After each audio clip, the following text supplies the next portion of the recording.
বিদেশি ফল আঙুর সফল চাষ করেছেন আমাদের মনিরামপুরের মাটিতেই আমাদের কৃষি উদ্যোক্তা বিল্লাল ভাই। আমরা সরাসরি চলে আসছি তারই কৃষি খামারে। আপনারা দেখতে পাচ্ছেন যে আমার চারপাশে সুন্দর সুন্দর আঙুরের যে থোড়া ঝুলছে। আসলে আমি প্রথমে এখানে এসে অবাক হয়েছিলাম যে এটা কি।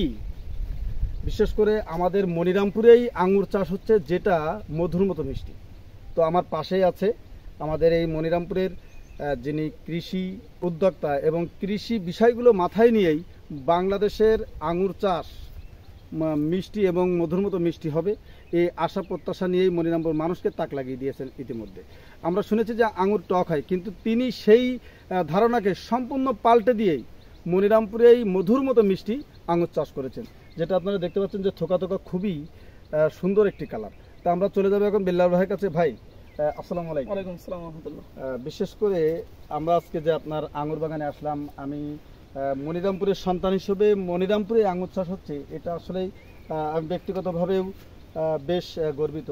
তো আপনার এই ইচ্ছাটা বা এই ইচ্ছা শক্তিটা কিভাবে তৈরি হলো, এই বিষয়টা যদি আসলে আজ থেকে 5 বছর আগে আমি মাল্টা এবং ড্রাগন দিয়ে আমার এই কৃষি জীবন শুরু করি। তারপরে থেকে আমি বিভিন্ন বিদেশি ফল নিয়ে কাজ করি, যেমন স্ট্রবেরি, তারপরে বেদানা আনার এবং লঙ্গান এবং মালবেরি, এই জাতীয় বিদেশি ফলগুলো নিয়ে কাজ করি। তো আস্তে আস্তে আমি এই আঙ্গুরের প্রতি একটা ইন্টারেস্ট হই ইউটিউবে দেখে। তো আঙ্গুর আমি মনে করি যে এটা সম্পূর্ণ রপ্তানি নির্ভর একটা ফল। এটা আমাদের দেশে যেগুলো আসে সব কিছু সম্পূর্ণটাই রপ্তানি হয়। তো আমরা এতদিন জানতাম যে আঙ্গুর ফল আমাদের দেশে টক হয়, আমাদের দেশের মাটিতে টক হয়। তো সেটা আসলে আমি মনে করি যে সঠিক জাত এবং সঠিক পরিচর্যা যদি করা যায়, তো আমাদের দেশে আঙ্গুর ফল ফলানো কোনো বিষয় না। কারণ আমাদের দেশের মাটি এটা সোনার চেয়ে খাঁটি। এই মাটিতে আপনি যাই ফলাবেন, যদি সঠিক পরিচর্যা এবং সঠিক জাতটা এখানে দিতে পারেন, তো এই মাটি আপনাকে কখনো বিমুখ করবে না। অনেকে বলতো যে বাংলাদেশে আঙুর চাষ নাকি টক হয়, কিন্তু এখানে তো আপনারা এসে খাইলেন, এটা তো অবশ্যই সরাসরি খেয়ে দেখলেন যে আমাদের দেশের মাটিতে আঙুর ফল টক খুবই মিষ্টি হচ্ছে।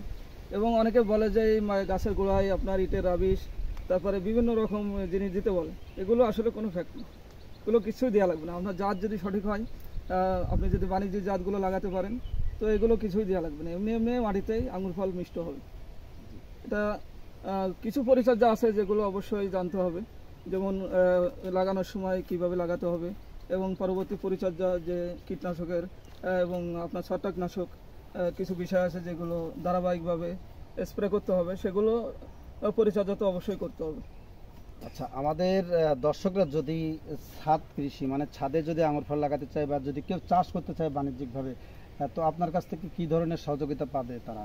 তো যারা শৌখিন বাগানি আছে, ছাদ বাগানি আছে, আমি তাদেরকে বলবো যে এরকম আঙ্গুর ফলের গাছ প্রত্যেকের বাসায় 1 থেকে 2টা গাছ অবশ্যই থাকা দরকার। কারণ আপনার শিশুদেরকে আপনি বাজার থেকে কিনে আঙ্গুর ফল খাওয়াচ্ছেন, আপেল খাওয়াচ্ছেন, বেদানা খাওয়াচ্ছেন, এটা কতদিন আগে তারা হারভেস্ট করছে এটা আমাদের জানা নাই। এবং এই ফলটা কিন্তু অনেক দিন ভালো থাকতেছে, কী জন্য?